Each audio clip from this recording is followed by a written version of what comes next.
creo que la situación nacional con esto del juicio político al máximo de la Consejo de la Judicatura debería ser un acto que conmocione al Ecuador, porque la máxima autoridad del Consejo de la Judicatura debería ser escogida y debió ser escogida una persona absolutamente sin tacha para que genere ese espacio de confianza y de confiabilidad en la justicia en nuestro país.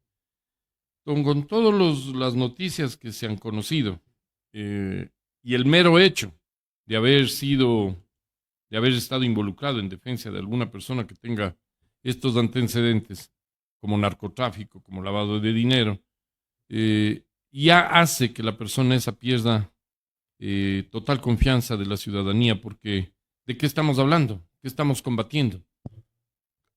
¿A qué jueces están poniendo para que hagan qué? ¿Combatir o proteger? Entonces, ¿qué abogados están actuando atrás? ¿Para proteger o combatir la delincuencia, combatir el narcotráfico? Y creo que si el gobierno tiene buenas intenciones en eso, también los legisladores de ADN deberían apoyar una destitución de este señor para que se siente un precedente. Que las personas que manejen la justicia en el Ecuador sean personas sin tacha, sin presiones, sin colaboración turbia con alguna persona con esos antecedentes. Sin embargo, hay denuncias, hay preocupación también de diferentes sectores cuando el bloque oficialista en la Asamblea como que pone algunas barreras, como que la autoprotege, y eso podría ser catastrófico para el país. Más allá de que el gobierno lo defienda, es el tema de lo que usted manifestaba, la desconfianza ciudadana ante un poder de justicia que realmente no demuestra transparencia, no demuestra acciones claras en defensa de los ecuatorianos. Y que estaría salpicado con un tema de corrupción. Yo le oí, le escuché y me daba chiste oírles repetir al señor Godoy que no es narcotráfico, es solo lavado de dinero. Pero el lavado de dinero quiere decir que viene de algún negocio ilícito, sea de venta de vehículos, sea de drogas, sea de... Yo no entiendo de qué más pueden ser los lavados de dinero, pero el lavado de dinero es producto de un negocio ilícito. Entonces también él está reconociendo que se ha defendido algo ilícito.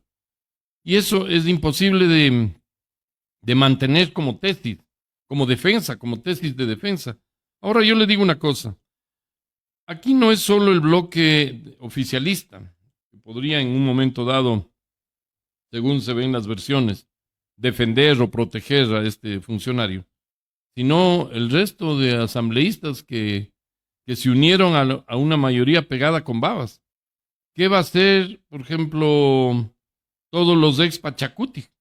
Ahí están las preguntas. ¿Qué van a hacer todos los que se declararon independientes?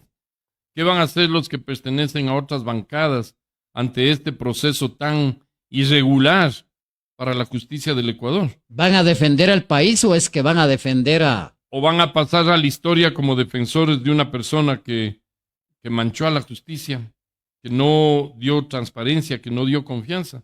Entonces no solo depende del bloque de ADN, del oficialismo. Si es que ellos tienen algún interés en defenderle, que yo le digo francamente que dudaría que finalmente en la votación ellos se pongan del lado contrario de la historia de la justicia y del Ecuador. ¿Usted considera que más allá de que sean del oficialismo, que supuestamente estén defendiendo al señor Godoy, finalmente prime la conciencia social de parte de los legisladores y terminen censurando al señor Godoy? La conciencia social es una palabra que abarca muchos temas y pienso que eso no existe mucho en el oficialismo, pero sí racionalidad de las cosas para hacer ver al Ecuador que realmente lo que se dice se hace. Porque por un lado se dice combatir la delincuencia, combatir los GDOs, como les llaman ahora, porque a todo el mundo le ponen GDO. Y otra cosa es de estar defendiendo a una persona que defendió lo mismo. Porque vínculo más cercano que la esposa no existe, ¿no? Una persona que está totalmente cuestionada. si está que tan ha perdido la cuestionada, confianza del Ecuador y que no puede continuar al frente de un organismo tan importante y fundamental que es la justicia. yo creo que debería, y ahí se va a poner a prueba de qué lado están cada uno, como le decía, no solo el bloque oficialista, sino también todos los que se han declarado independientes, los ex Pachacuti, los actuales Pachacuti, esto no es problema de un partido político, esto es problema de qué pasa con la justicia en el Ecuador, y es un tema que nos afecta a todos, a diario, porque hay gente que le enjuician de gana, y está sentenciada supuestamente de gana, está encarcelada de gana, sin tener las respectivas pruebas. Pero hay jueces también muy probos que tienen que hacer justicia. Pero si tienen esta espada encima que les conmina hacer tal o cual cosa, aunque esté reñido con la razón y con la ley, la justicia sí no funciona. Y esto puede derivar en mucho más actos. Cuando la justicia no es justicia, cuando la justicia es sesgada para unos y no para otros, cuando hay autoridades prepotentes que abusan de un pequeño poder que tienen actualmente, que es pasajero, y creen impartir justicia a su manera, eso en algún momento se da la vuelta y puede traer un caos general que no quisiéramos pensar en el Ecuador. Ahora, Yo pienso que por sanidad del Ecuador debe estar a la cabeza de la judicatura una persona sin cuestionamiento. Ahora yo me pregunto también, ¿y dónde queda la famosa independencia de poderes? Porque eso es un Ecuador, bueno, cada gobierno le ha metido la mano a la justicia, pero yo creo que también los ecuatorianos deberíamos demandar de las autoridades, de los gobernantes, esto que se respete la independencia de poderes. Es otro tema fundamental en este país. Y ahí está, como usted bien decía, los ecuatorianos debemos demandar el involucramiento de la gente para identificar cómo finalmente terminarán votando ciertos personajes dentro de la Asamblea. Porque usted conoce que nada es gratis, ¿no? O sea, si alguno vota por ahí en contra de la razón, de la racionalidad y del beneficio para el país, es porque algo está sucediendo internamente y por bajo de la mesa. Los votos se consiguen muchas veces de mala manera. Y ahora vamos a ver, por eso le decía, no solo el bloque oficialista, porque es una mayoría que tienen ahora finalmente de una manera que no se entiende cómo gente que se decantó toda la vida en un lado esté ahora completamente al otro lado. Eso es una incoherencia política, una incoherencia personal y una vergüenza para las personas a quienes representaron en su momento estos personajes. Es que se han perdido los principios, los valores. Mire, hablando de los partidos políticos, no hay formación política, se toma candidatos de última hora. Y ahí, o sea, es un despelote total lo que pasa en este país. Yo pienso además que la pérdida de valores es la ganancia de buenos negocios. Hablemos del tema de dos leyes que envía el Ejecutivo hasta la Asamblea. Dos temas, dos leyes con el carácter de económico urgente. ¿En qué medida puede apoyar al desarrollo del país? El tema de una ley que tiene que ver con la eficiencia en el manejo de recursos económicos de los municipios. ¿Cómo mira usted este proyecto enviado por el Ejecutivo? ¿En qué medida puede hasta cierto punto regular, normar este buen uso que deben hacer los municipios y gobiernos seccionales de los recursos dirigidos fundamentalmente al tema de inversión y no solamente a un gasto corriente? Va a ser muy complicado. A ver, aquí hay varios aspectos. No sé si estén tomados en cuenta que el COTAD da autonomía a los municipios en cuanto gastan, cómo gastan y en qué gastan. Pero yo estoy absolutamente de acuerdo en que se controle corrupción, por ejemplo, en los contratos de fiestas, porque sabemos que eso ha enriquecido a mucha gente que conocemos cómo comenzaron y cómo están ahora, por ser contratistas de fiestas. Pero hay que tomar en cuenta otra cosa, que conversando con la comunidad, uno también entiende la problemática de ciertos sectores. Hay cantones, parroquias, inclusive capitales de provincia pequeñas, que viven de su fiesta anual. Y si eso va a ser coartado por una ley que estaría incompatible con la autonomía municipal, esas poblaciones van dejas de tener un sustento económico para todo el año. Es decir, que de alguna forma sí dinamiza la economía el tema fiestas también. Finalmente dinamiza la economía. Ahora, el tema es controlar que esos contratos no sean corruptos. El tema es ese, o sea, controlar la corrupción. Correctamente. Pero tampoco se puede evitar estas actividades que finalmente, reitero, dinamizan la economía. Finalmente dinamizan, hay que hacer bien, hay que hacer sin corrupción, hay que hacer con un gasto menor, hay que involucrar a la empresa privada para que pueda dar espectáculos sin que le cueste a los GATS una cantidad ingente. Hay que ayudar en la promoción, por ejemplo, los GATS pueden ayudar en la promoción, eso no va a estar prohibido. Puede ayudar a promocionar también fiestas, incluir en programas de fiestas actividades privadas, de hoteles, de empresarios, de cualquier persona, pero yo pienso que es muy peligroso, primero, que se vulnere la autonomía de los gobiernos autónomos descentralizados. Segundo, que no se puede inmediatamente después de un decreto cambiar toda la estructura de un municipio, porque hay muchos municipios pequeñitos que tienen un gran gasto corriente, que no van a poder llegar al 70% del gasto en inversión. Entonces, ¿qué va a pasar con eso? ¿Cuál es el siguiente paso? ¿Desaparecer estos municipios? Esa es la pregunta. Como ahora vemos, ¿cuál es el paso? Funcionarios nombrados por este gobierno están encarcelados, están allanados. En la ANT me refiero. ¿Cuál es la solución? ¿Desaparecer la ANT? ¿Quitar las competencias de movilidad a los GATS? Como ya se está planteando. Entonces, ¿qué va a pasar si un GAT no cumple en 1, 2, 3, 5 años que diga esta ley? Que tiene que utilizar un presupuesto para inversión y un presupuesto para gasto corriente. Cuando tienen presupuestos de $100,000, de $80,000, hay GATs parroquiales que tienen presupuestos bajísimos, que habría que incrementarlos para que puedan llegar a cumplir con poder hacer un 70% de esa inversión en obra. Imagínese que la obra de un GAT parroquial, si no le apoya el GAT cantonal, no le avanza para hacer media cuadra de adoquinado al año. Sin embargo, tiene que tener una estructura administrativa de por lo menos 15, 20 personas. Entonces, todo el gasto se ve en gasto corriente.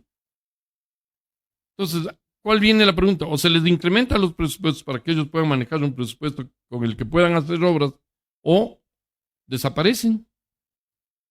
Porque si no tienen presupuesto y no cumplen esto, de acuerdo a esa ley, tendrán que desaparecer. Alguna otra opción tiene que haber en la propia ley. ¿Usted cree que hay doble intención en este proyecto de ley? Pienso que hay apresuramiento por figurar, por hacer otro show y desviar la atención de... O lavarse las manos el estado de las obras y echarles a los municipios. Ahora, aquí hay otra cosa.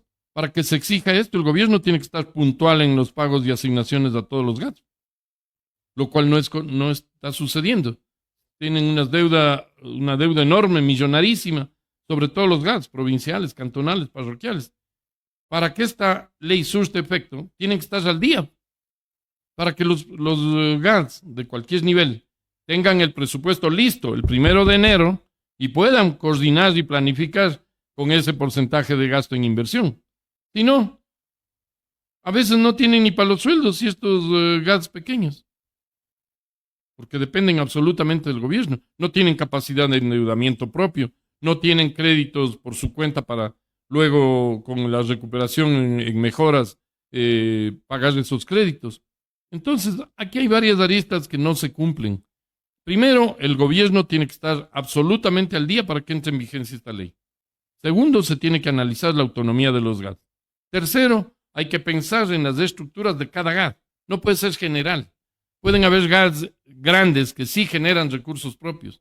Y hay GATs tan pequeñitos que no generan nada. Entonces, esos GATs, ¿qué van a hacer? Tienden a desaparecer, esos GATs pequeños. Tendrían que desaparecer. La ley debería decir que desaparezca. ¿Usted cree que va a ser correcto que la descentralización por la que se ha luchado tantos años ahora desaparezca de un plumazo con un decreto, con una ley? Me parece inconcebible. Yo no estoy de acuerdo. Esta ley estaría poniendo en riesgo la autonomía de los municipios, juntas parroquiales, gobiernos provinciales del país. De los pequeños creo que sí, y no solamente poniendo en riesgo, sino poniendo en riesgo su existencia. Yo pienso que tenderían a desaparecer. porque si no cumplen con eso estarían incumpliendo la ley. ¿Quién va a querer ni siquiera ser presidente de una junta parroquial? ¿Quién va a querer ser vocal para incumplir la ley, a sabiendas que incumple la ley, desde el día que entra? Entonces eso también es una especie de alejamiento, de involucramiento de la gente de cada territorio a la participación política. Porque esto tiene un trasfondo mayor, para que solamente los X partidos hegemónicos puedan hacer esa gestión y no tengan temor de lo que les puede pasar luego. Pero sin embargo, tampoco podemos dejar suelto el tema de el altísimo gasto corriente que tienen algunos municipios del país. Es correcto.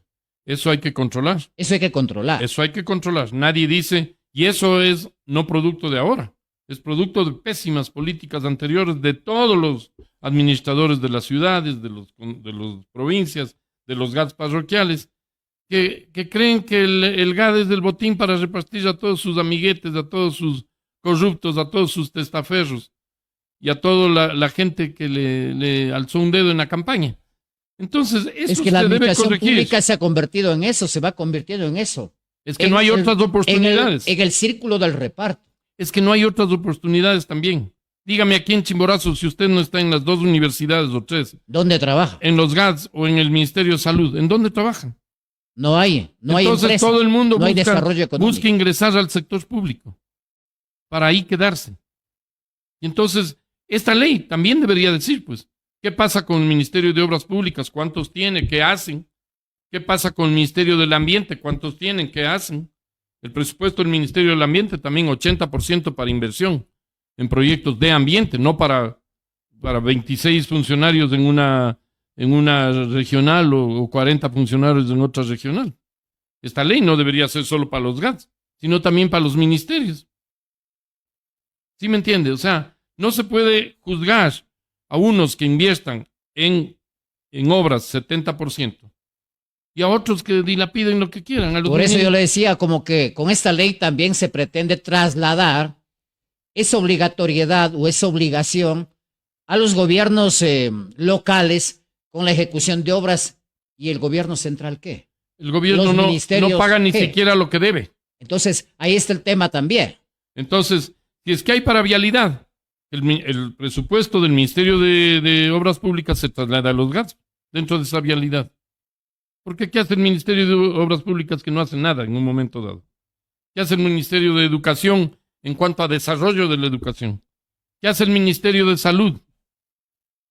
Y yo comparto plenamente con lo que usted manifiesta. Correcto. De que esta ley debería ser no solo para los municipios, para todos, sino para todos. Todo el sector para los público. Ministerios, para el sector público. Para que el 70% sea inversión y el 30% máximo gasto corriente. Inclusive, deberías llegar inclusive a las fuerzas de seguridad del Estado. Porque usted se acordará que hace muchos años le costó el cargo al expresidente Bucarán, por decir una frase que lo dijo él, no lo digo yo, que los militares y policías no sirven para nada, que se llevan el 70% del presupuesto nacional para no hacer nada. Bueno, y es una realidad. Podría ser una realidad, no me meto en eso, pero ¿por qué esta ley no controla también a todas las entidades del sector público? Debería ser una ley general para todos. Una ley general, no solo dirigida y condicionada a los GADs. Para buscar la eficiencia en el manejo, la inversión de recursos que tienen que autonomía. Le falta transparencia, pero también para controlar el tema del gasto corriente. Del gasto corriente, en gobernaciones, en también, en tenencias políticas que se dan a dedo y a reparto y a venta, muchas veces. Entonces, ahí también debe entrar la ley. Una gobernación tiene tal presupuesto, pero me invierte también 70% en gasto que beneficia a la provincia. Si no, ¿en qué están gastando? ¿En qué están metiendo gente también a estas entidades, todos los poderositos de turno? Porque ellos se reparten provincias, se reparten ciudades, se reparten cantones, ordenan aquí, ordenan acá, ponen a los que quieren. ¿Bajo qué perfil? ¿Bajo qué condiciones de contratación? Y esta ley no va a topar a las entidades que posiblemente se llevan mucho más presupuesto que los propios GADs. Además, que se estaría anulando la ley de autonomía de los gobiernos autónomos descentralizados. Y eso es muy peligroso, porque comienza por ahí, luego será la desaparición de los pequeños, luego será obra directa del gobierno a través de comités, ¿cómo se llamaban antes en otro gobierno de derecha? Eran las juntas de inversión, la junta, alguna cosa que quería y el gobierno venía, intervenía y hacía una obra en tal o cual territorio, porque el administrador era corrupto, era inepto, era tal. Para eso se hizo la ley de descentralización de todos los gobiernos autónomos. Y ahora se quiere coartar esto. Si esta ley pretende controlar bien el gasto público, debería ser para todas las entidades del Estado, no solamente para los GATS. Don Héctor, y en este mismo contexto creo que los municipios deberían ir pensando también en generar desarrollo económico. Así no solamente quedarse ahí en gastar lo que les dan de dinero, lo que les ingresa de dinero, gastar, invertir algo, pero yo creo que más allá de aquello, el caso de Riobamba, el caso de otros municipios, deberían pensar en generar fuentes de trabajo a través del desarrollo económico. Eso hace falta también a nivel de cada localidad. Así es. Y eso depende de que la administración de un GAD tenga esa visión. No tenga la visión, como usted decía, de entrar a manejar el presupuesto, porque hay mucha gente que son cazadores de presupuestos. A eso es lo que van. Por eso aspiran a ser rectores del SPOJ, de otras universidades, donde hay y no hacen ninguna gestión para buscar nuevos recursos. No. Se conforman con lo que tienen y se quedan ahí. O buscan poner más impuestos a la gente. Pero exacto, a esto iba. Esta ley posiblemente para que los gobiernos seccionales generen recursos para llegar a un 70%, incrementen los impuestos. ¿De dónde más van a sacar? Incrementen el valor del agua potable, incrementen el valor de recolección de la basura. Entonces el gobierno está trasladando una responsabilidad a que se manejen cada municipio como pueda. En eso podría terminar si se aprueba esta ley. Yo pienso que ese es... Que los municipios impongan más impuestos e inclusive incrementen las tarifas de servicios básicos. De servicios básicos. Y eso es lo que la población no se da cuenta. Estas leyes que hacen que el gobierno central evada su responsabilidad de dar lo que le corresponde a cada territorio, hace que cada territorio tenga que producir más impuestos y más recursos para su funcionamiento. Eso no se saca de otra manera que con el incremento de servicios básicos, de valores en catastros, de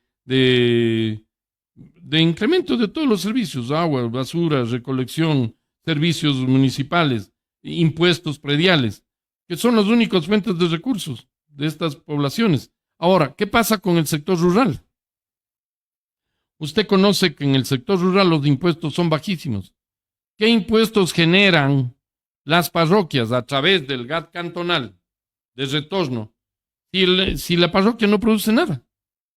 Por eso le decía, esto lo que pretende posiblemente es o eliminar o centralizar más hacia una entidad un poco más grande, lo que se ha conseguido hasta ahora en descentralización de todos los GADs parroquiales, GADs cantonales de cantones pequeños, que viven de asignaciones del gobierno. Yo estoy absolutamente de acuerdo que se deben de controlar el gasto corriente. ¿Cómo? Personas que se jubilan no se vuelve a llenar las vacantes, ir bajando un poco la carga laboral, por ejemplo, de un municipio sin sacar a gente. Cuando van saliendo por su propia naturaleza de tiempo de trabajo, lo que sea, no volver a reponer. Ir controlando el gasto corriente. Pero yo le voy a decir, poblaciones como Yaguachi, por ejemplo. Usted conoce las fiestas de San Jacinto en Yaguachi. Esas fiestas le dan economía para todo el año a esa población. Va gente del Ecuador a vender ahí para hacer economía propia para todo el año. Y así hay sectores y sectores, ciudades enormes, y provincias donde se manejan justamente con este tema de las fiestas que generan una economía de un año. El caso de Ambato también. Ambato. De Guaranda. De Guaranda, de Alausí, de Sibambe, de Tixán, de Chambo con carnavales. Vea, esas fiestas de Píllaro con las diabladas. Son 1 o 2 semanas de fiesta. No es necesariamente que el GAD tiene que gastar en toda la fiesta.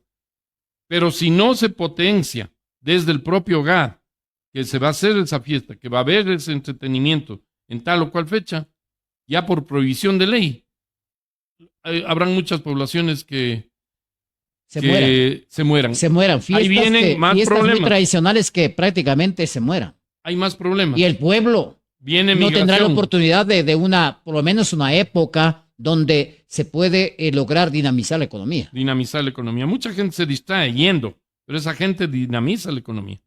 Que se tiene que controlar absolutamente la corrupción en esos contratos. Hay que controlar. Absolutamente O sea, de eso es acuerdo. indudable. Absolutamente de acuerdo.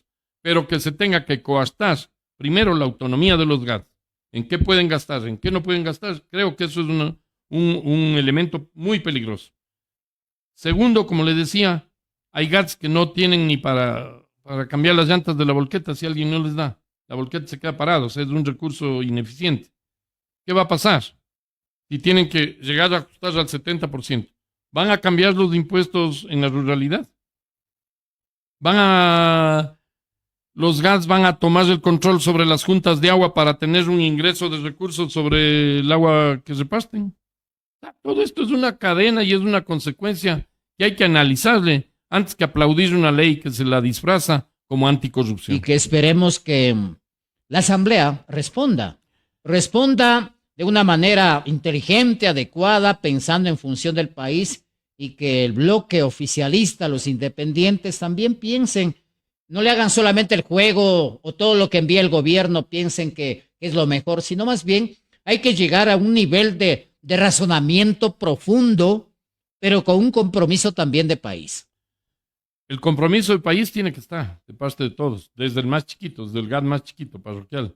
Pero tiene que haber también lo que yo le decía en el otro caso. Un análisis la técnico. Racionalidad. La racionalidad y un análisis técnico. Un análisis técnico de cuáles van a ser las consecuencias posteriores.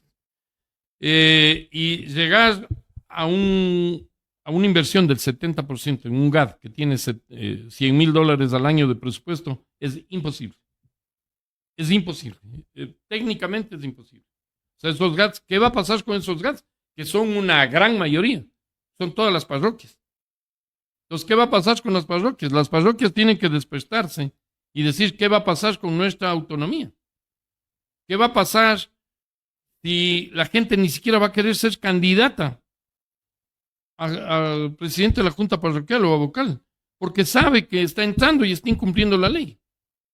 Entonces, no se ha pensado nada de eso, se plantea y se disfraza una ley como anticorrupción, como eficiencia del gasto del recurso, pero no se contempla un montón de cosas que pueden venir atrás de eso. Estamos analizando, hablando precisamente acá con nuestro invitado, el señor Héctor Di Donato. En este mismo contexto, quisiéramos en la parte final, don Héctor, conocer cuál es su criterio, su opinión sobre la gestión de la administración municipal para este año, cómo ha mirado el año pasado y, no sé, puntualmente el tema de la avenida Carlos Zambrano. Mire que se ofreció entregar esa obra para finales de enero, no se ha cumplido. ¿Cómo mira las posibilidades de que esta administración pueda mejorar en su gestión y ejecución de obras en este año 2026? Yo creo que miro con pesimismo, no por presentar una queja, está a la vista de la ciudadanía, que la gestión es pésima, la ejecución de presupuestos es pésima, el cambio de directores es constante y frecuente. Ahora mismo se anunció hace algunos días que se cambió a todos los directores. No se sabe ni quiénes son los nuevos directores, ni nada de eso. No son gente con experiencia, con trayectoria, que puedan ser un aporte para la propia administración. Estas obras, vea, yo ya le oí en alguna entrevista al administrador de la ciudad que decía que se ha atrasado las obras por las lluvias, pero en diciembre no habían lluvias. Primera cosa. Segunda cosa, mañosamente se hacen a veces contratitos complementarios, que no ha habido el tubo del alcantarillado. ¿Ustedes saben qué tiempo se puede instalar un tubo de alcantarillado sin acometidas de 2 cuadras?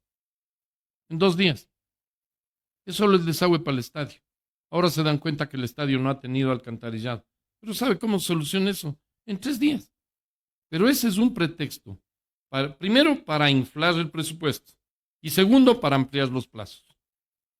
Cualquier contrato complementario justifica un incremento de precio. Lógicamente, nadie está diciendo que hagan gratis un alcantarillado, pero más que todo justifica la ampliación de un plazo incumplido. Entonces, ahí creo que hay bastantes problemas.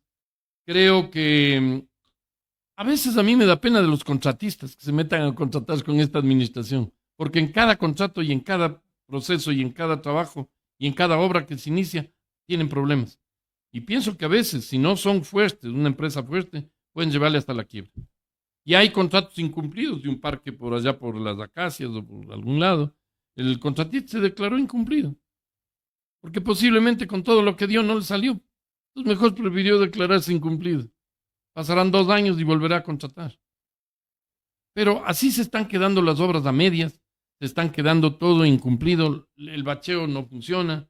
Le veía también un TikTok o un anuncio que decía que ya no se llama Huecobamba, sino Bacheobamba. O sea, vea, se vive del juego, se vive del chiste y no hay nada serio para decir Riobamba está mejorando, va a progresar. Peor, generar desarrollo económico para que la gente se quiera quedar en Riobamba. Y es urgente que el municipio debe preocuparse del tema, generar desarrollo económico. No genera. Cree que cerrar una calle es generar desarrollo económico. Cree que cerrar con los agentes de tránsito. Vean lo que está pasando, además los actos de corrupción. Ayer o antes de ayer veía una noticia a la madrugada. Yo siempre me levanto temprano y a ver ya qué ha pasado. Ya había un allanamiento en los bomberos. La pregunta aquí es, ¿qué hace el Consejo Cantonal? ¿Qué hace el administrador de la ciudad si no se entera de nada? Se habla de un presunto peculado. Presunto. Pero si esto es Vox Populi de la administración anterior. Ahora ya vamos 3 años de esta administración y ¿qué? No se ha enterado. O sea, hasta cuando llegue el allanamiento, hasta cuando llegue el problema que salta la bomba, que después se diluye entre juzgado y juzgado. Pero, ¿qué está pasando con la imagen de Riobamba? ¿Qué está pasando con la imagen del GAD? ¿Qué está pasando con la imagen del Consejo Cantonal?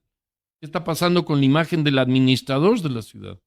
Parece que les resbala, no es así. Están en la peor decadencia. Yo veía una calificación a concejales y al administrador. Hay algunos que no llegaban al 0,2% de calificación. Tengo aquí la encuesta. O sea, eso es una vergüenza. ¿Es una encuesta confiable? Confiable. Están ahí. O sea, la imagen de la institución, de las autoridades. Y de las personas. Está por los suelos. El concejal tal tanto, el concejal otro tanto, el concejal otro tanto. Creo que por ahí Ganán llegaba a un 40%. Los otros no pasaban del 2, del 3, del 7%. ¿Sabe lo que es eso? Una vergüenza. Si la gente tuviera sangre en la cara, dijera, doy un paso al costado. Que venga el suplente, capaz que es mejor. Vea, o sea, eso es lo que le está pasando a Riobamba y esa es la factura que nos están pasando a todos los ciudadanos del Cantón Riobamba. Hay cosas que van quedándose sueltas, como el proyecto Maguazo. A sabiendas de eso, la Contraloría ahora determina también responsabilidades, una vez más. El invitado anterior decía de que esas responsabilidades la Contraloría ya dio hace algunos años atrás. Trabajamos mucho y juntos con el concejal Morocho en ese tiempo. Muy buena persona, peleó solo, fue un pobre hombre que se fajó contra todo el mundo y nadie le hizo caso cuando era la verdad. Nosotros estuvimos en 2 vedurías ahí, que ahora nos están dando la razón, en una tercera veduría, que nos da la razón que todos los nombramientos que hizo la anterior administración son ilegales. Antes en la EMAPAS. Y ahora se llama EP Riobamba. Una vez que salga el informe de Contraloría, el definitivo, tenemos 180 días desde cuando se leyó el informe borrador. Vamos a proponer, vamos a presentar un oficio de lesividad para ver qué hace la Contraloría ahí. Porque la Contraloría también está dedicada solamente a decir, esto ha pasado, pero de ahí no pasa. Ahora veíamos, yo decía, tienen la razón. Primero, la glosa de lo que siempre decíamos. Por ahí le oía al administrador anterior que decía que Maguazo había cumplido el 93%. Yo le creo, pero lo que le faltó decir es de los pagos, no de la obra. Porque se quedó sin ni siquiera la garantía, que es lo que acaba de salir ayer, o antes de ayer en el informe de Contraloría. Falta de garantías, no existen garantías. Ahí hay una glosa de 1.400.000 por falta de garantías. Y hay una glosa de 1.200.000 a la actual administración por haberse metido un dedo en esa obra que no le correspondía.